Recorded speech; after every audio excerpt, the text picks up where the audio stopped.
और बहनों, मातृशक्ति को नमन।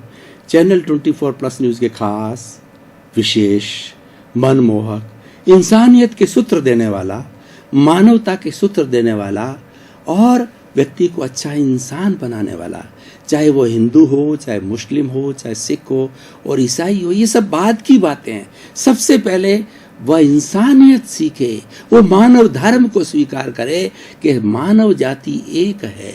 ऐसे सूत्र देने वाला, वसुधैव कुटुंबकम के जो हमारी जो कॉन्सेप्ट है उसको स्थापित करने वाला, विश्व मैत्री के बारे में बताने वाला, निशस्त्रीकरण की बातें बताने वाला, वर्ल्ड ऑर्गेनाइजेशन यानी विश्व शासन की बात बताने वाला। पुनरुत्थान कार्यक्रम में आपका हार्दिक स्वागत है, अभिनंदन है, सत्कार है। पुनरुत्थान कार्यक्रम में हम हर तरह के विषयों को लेकर के उपस्थित होते हैं और प्रतिदिन नया नया विषय जो है वो नई नई शोध परक सामग्री के साथ में परोसा जाता है। तो इसी क्रम में आज का हमारा विषय है, हमारी शासन व्यवस्था के प्रति है। हमारे देश की शासन व्यवस्था क्या है और वो किस तरीके से चल रही है, उस शासन व्यवस्था के बारे में आज हम विषय लेकर के आपके सामने प्रस्तुत हुए हैं। आज का हमारा विषय भारत में लोकतंत्र का भविष्य। भाई और बहनों, दर्शकगण, श्रोतागण, बहुत ही सुंदर विषय है। मनुष्य एक सामाजिक प्राणी है, वह समाज में जीता है। मनुष्य अकेला नहीं रह सकता, मनुष्य का पशु भी अकेला नहीं होता है। मनुष्यों के समुदाय को समाज कहा जाता है, पशुओं का भी समाज होता है और पक्षियों का भी समाज होता है, उसको समज बोला जाता है। केवल मात्रा का अंतर है, क्योंकि कोई भी पशु, पक्षी, मनुष्य अकेला नहीं रह सकता। अकेला रहने से उसकी सुरक्षा नहीं है, अकेला रहने से उसका सर्वाइवल नहीं है, वह जी नहीं सकता। अकेला साधु भी है, अगर वो हिमालय की गोद में जाकर के अगर साधना प्रारंभ करे तो वहाँ सड़ जाएगा। इस शरीर को खाने पीने के लिए भोजन चाहिए, पानी चाहिए और वहाँ पर जंगली जानवरों से उसकी क्या सुरक्षा होगी। कोई भी शेर आकर के निगल सकता है, कोई भी भूत प्रेत आकर के उसको समाप्त कर सकता है। तो कहने का अर्थ ये होता है कि मनुष्य समाज के बिना जिंदा नहीं रह सकता और समाज ही हमें जो है वो मान्यता देता है, समाज ही हमें पहचान देता है। बच्चा जब माँ के गर्भ से बाहर निकलता है, उस पर ठप्पा लगाया जाता है, ये हिंदू का बेटा है, ये मुसलमान का बेटा है, ये सिख है और ईसाई है। ये अलग अलग व्यवस्थाएं हैं, उस व्यवस्थाओं के अनुरूप जो है उसकी पहचान दी जाती है, उसका समाज बनता है। लेकिन सारे इंसान एक है। तो उस सारी समाज की व्यवस्था को चलाने के लिए हमारा, अगर हम इतिहास का अवलोकन करें तो हमारे दो तरह के शासन तंत्र आते हैं। मुख्य रूप से एक राजतंत्र आता है। राजतंत्र के अंदर एक राजा होता है जो उस प्रांत का, उस देश का जो राजा होता है और पीढ़ी दर पीढ़ी वो वंशानुगत जो है वह राज कार्य चलता रहता है। उसका बड़ा बेटा फिर राजा बनता है और ये पुनरावृत्ति होती जाती है, राजतंत्र कहलाता है। जो अच्छे राजा होते हैं वो प्रजा का ख्याल करते हैं। जैसे मैं आपको राम राज्य का उदाहरण दूं, राम राज्य एक आइडियलिस्टिक जो राज्य था, उसके अंदर प्रजा को सर्वोत्तम स्थान दिया जाता था, प्रजा के सुख को स्थान दिया जाता था और प्रजा के सुख के सामने जो है वो राजा अपने हित को गौण समझता था। इसीलिए इसी के आधार पर राम, सीता और लक्ष्मण ने 14 वर्ष का वनवास गमन किया। सीता जी को 2 बार अग्नि परीक्षा देनी पड़ी। उसका कारण यह था कि प्रजा के अंदर राजा की विश्वसनीयता को पैदा करना, यानी राज धर्म को अच्छे राजा है वो प्रमुखता देते हैं, उसके नीचे सारी चीजें गौण होती है। लेकिन धीरे धीरे इस राजतंत्र के अंदर अशुद्धियां आने लगी, दोष आने लगे और लोगों की समझ बढ़ने लगी। लोगों की समझ में ये बात आने लगी कि नहीं, पूरी हर व्यक्ति का उसमें इन्वॉल्वमेंट होना चाहिए। जब ये कॉन्सेप्ट आया तो लोकतंत्र की स्थापना हुई। लोकतंत्र कहिए या प्रजातंत्र कहिए, वह क्या है? पब्लिक का राज, पब्लिक के लिए, पब्लिक के द्वारा और पब्लिक से आज विश्व के अंदर छोटे बड़े 210 कंट्रीज है, 5-10 देशों को छोड़ दीजिए वहाँ राजतंत्र है, लेकिन 200 करीब देशों के अंदर लोकतंत्र को स्वीकार किया गया है। इसका अर्थ यह है कि लोकतंत्र की शासन प्रणाली अच्छी है। लोकतंत्र के अंदर सर्वोदय की भावना होती है, यानी उस देश के हर नागरिक का उदय होना चाहिए, उसके देश के हर नागरिक को सेवा करने का, आगे बढ़ने का चांस मिलना चाहिए। ये बात अलग है, हर व्यक्ति के कर्म अलग अलग होते हैं, हर व्यक्ति की एबिलिटी अलग अलग होती है, हर व्यक्ति ऊंचाई को प्राप्त नहीं कर सकता है। दो समान कार्य करने वाले, समाज प्रगति से चलने वाले भी एक समान ऊंचाई तक नहीं पहुंच सकते।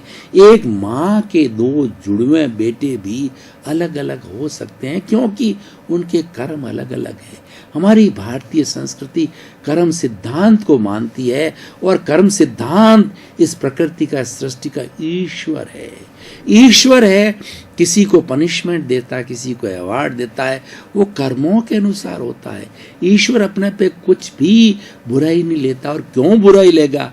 वह तो एक पवित्र विशेषण वाली चीज है, वह एक पवित्र विशेषण वाला प्रतीक है। तो वो क्यों किसी को अपनी तरफ से भी, क्योंकि वो क्यों बुरा कहना चाहेगा? वो तो व्यक्ति के जो जैसे कर्म हैं उसके अनुरूप ही पनिशमेंट या अवार्ड देता है।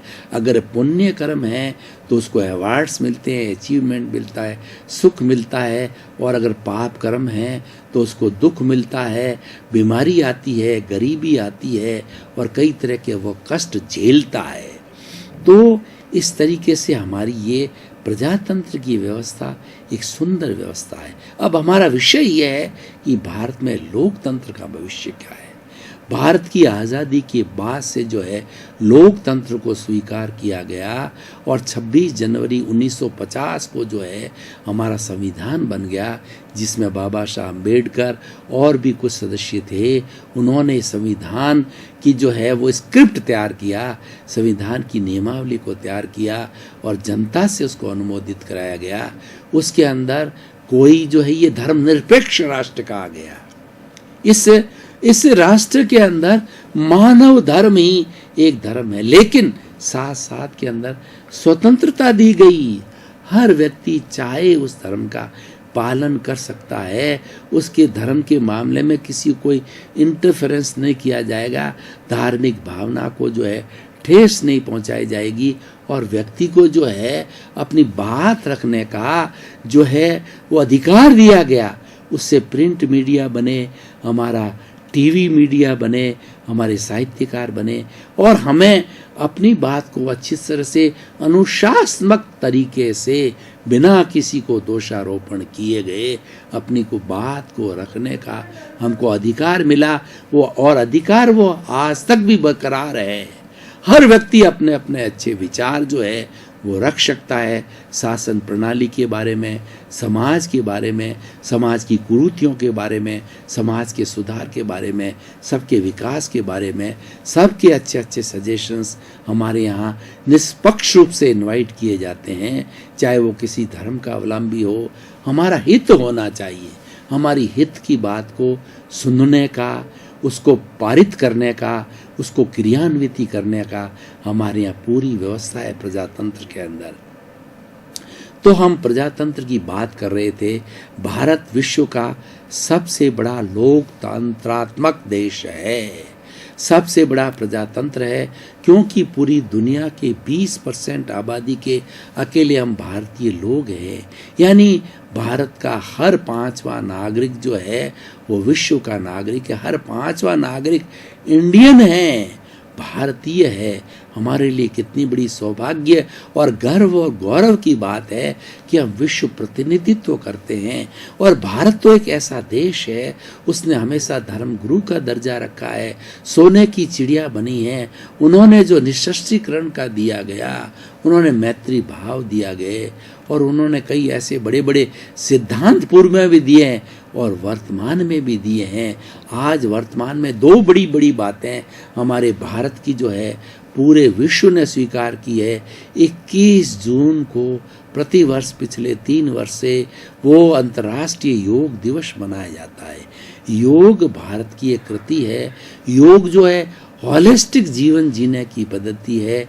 योग एक अच्छा इंसान बनाने की पद्धति है और योग अच्छा समाज बनाने की पद्धति है। उसको पूरे विश्व ने एक आइडियल के रूप में स्वीकार किया और अहिंसा विश्व देश भगवान जो महात्मा गांधी हैं उनका जन्म 2 अक्टूबर को हुआ और महात्मा गांधी ने पूरे विश्व के सामने एक बहुत बड़ा इतिहास रचा, विश्व के सामने बहुत बड़ा अचीवमेंट किया कि उन्होंने जो है अहिंसा के टूल के आधार पर 200 वर्ष पुरानी अंग्रेजों की सत्ता को जड़ से उखाड़ करके और देश को आज़ाद कराया। तो उनकी अहिंसात्मकता को जो है विश्व ने स्वीकार किया और 2 अक्टूबर को प्रतिवर्ष जो है आज भी अंतर्राष्ट्रीय अहिंसा दिवस मनाया जा रहा है। ये दोनों भारत के लिए बहुत बड़ी उपलब्धि है और इस बात का संकेत है कि हमारे यहाँ सोच अच्छी है।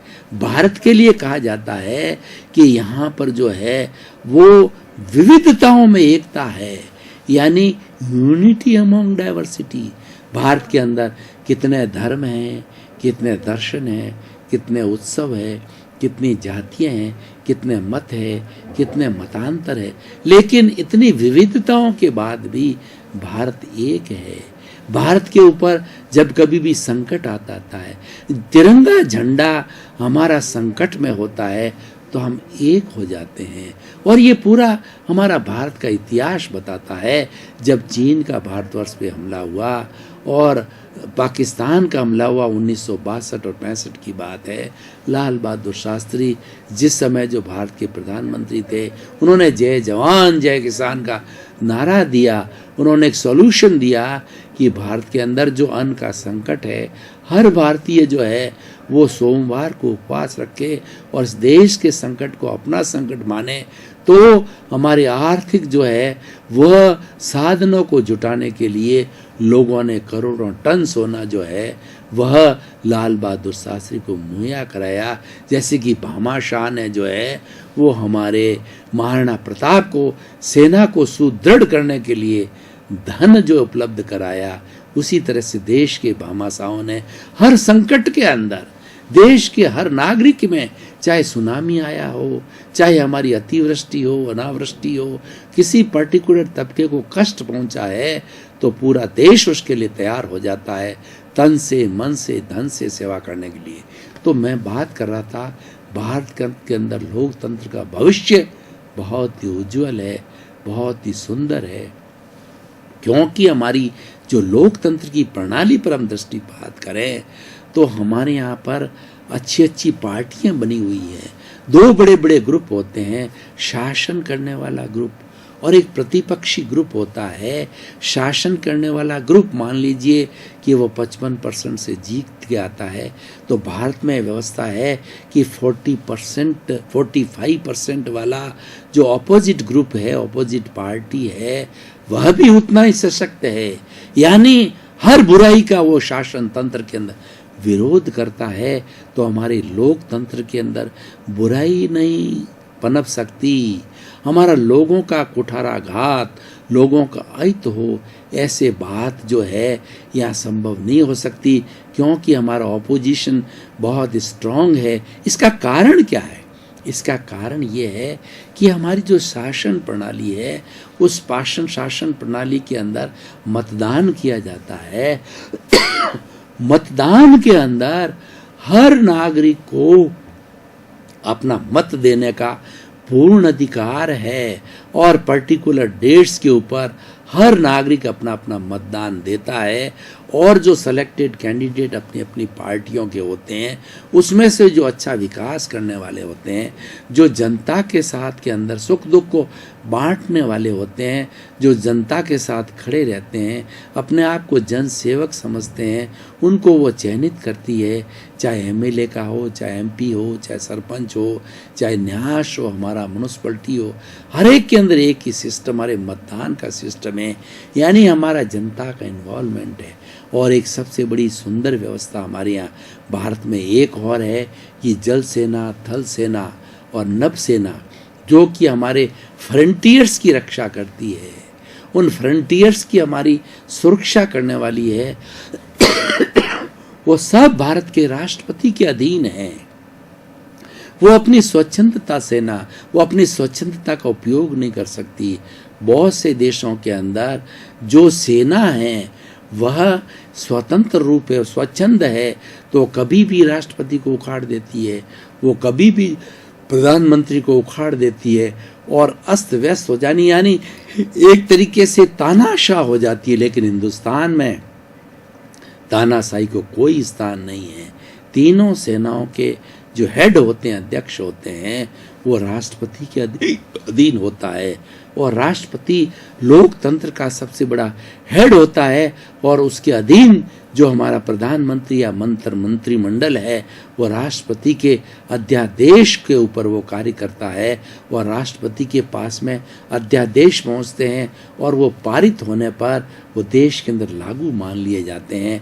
तो हमारे यहाँ चयन की प्रक्रिया बहुत सुंदर है और जनता भी जो है वो बहुत जागरूक है कि उन चयनित व्यक्तियों में से उनको जिनको टिकट दिया जाता पार्टी के अनुसार है, उनको अच्छे लोगों को सेलेक्ट करती है और सेलेक्ट करके अपना प्रतिनिधित्व करने के लिए, चाहे हमारी विधानसभा हो, चाहे हमारी लोकसभा हो, चाहे हमारी राज्यसभा हो, राज्यसभा में भी परसेंटेज होती है जिस पार्टी का बहुमत, यानी हमारे यहाँ पे बहुमत को स्थान दिया जाता है कि बहुमत किस पार्टी का होता है और वो बहुमत जनता का बहुमत होता है, क्योंकि सारे लोग जनता से चुने हुए आते हैं। पार्टी तो उसका प्रतीक है, क्योंकि कोई भी पार्टी का शासन होना जरूरी है। ऑपोजिशन भी होता है, वह भी एक प्रतीक रूप में है, लेकिन कुल मिलाकर उस पर अंकुश जनता का है और जनता जब चाहे तो किसी भी लोकतंत्र को धाराशायी कर सकती है, यानी किसी भी सरकार को गिरा सकती है और गिरा करके अच्छी सरकार बना सकती है। ये बहुत सुंदर व्यवस्था है। इस सुंदर व्यवस्था के साथ में हमारा लोकतंत्र का भविष्य बहुत सुंदर है कि सब कुछ जनता के हाथ में, और देश की कितनी सुंदर व्यवस्था है कि देश का जितना अरबों खरबों का हमारा आर्थिक तंत्र है, चाहे रेलवे हो, चाहे जमीन हो, चाहे जायदाद हो, चाहे हमारे पंचभूत हो, पृथ्वी जल अग्नि वायु आकाश, जिस हम भारत देश के अंदर रहते हैं, उन सब का मालिक है। दर्शकगण, श्रोतागण, भाई और बहनों, आपका बहुत बहुत धन्यवाद। आप पुनरुत्थान कार्यक्रम देखते रहिए। पुनरुत्थान कार्यक्रम में प्रतिदिन नए नए सूत्र, नई नई व्याख्याएं, नए नए विषय, नए नए शोध तरीके से आपको बताए जाते हैं, क्योंकि हमारा उद्देश्य है सुधरे व्यक्ति, समाज व्यक्ति से राष्ट्र स्वयं सुधरेगा। हम इंसान को सुधारना चाहते हैं, इंसान को सकारात्मक सोच देना चाहते हैं, हम उसकी मानसिकता को बदलना चाहते हैं कि नकारात्मक सोच हटा के सकारात्मकता को आओ। जहाँ सकारात्मकता होगा वहाँ जहाँ पॉजिटिव होगा वहाँ प्योरिटी होगी, और जहाँ पर प्योरिटी होगी हमारा साध्य अच्छा बनेगा। इसी क्रम में आपका जीवन आनंदमय हो, मंगलमय हो, सुखमय हो और खूब आप शतायु हो करके और अपने समाज की सेवा करें, परिवार की सेवा करें, परोपकार करें, अच्छे अच्छे कार्य करके अपने जीवन को धन्य बनावें। आपके प्रति मंगल भाव।